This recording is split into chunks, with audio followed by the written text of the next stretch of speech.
dama ka bani ko ka mutu. Ga su ka mutu yanzu. Wayyo Allah na. Wayyo Allah na.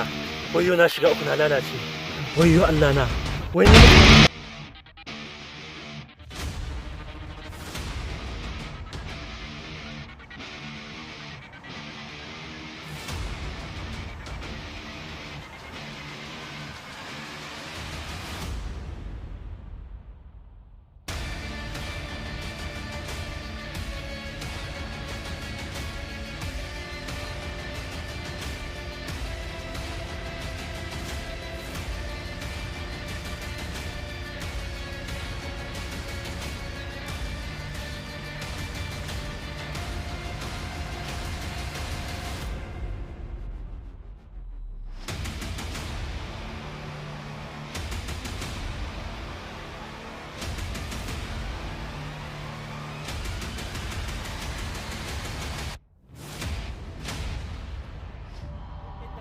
Zalunci a garin nan ka bayyana ka zamto kai ne mai gaskiya.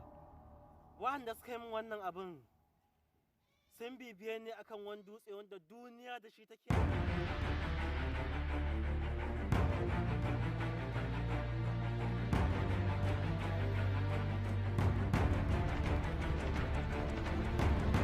Yeah!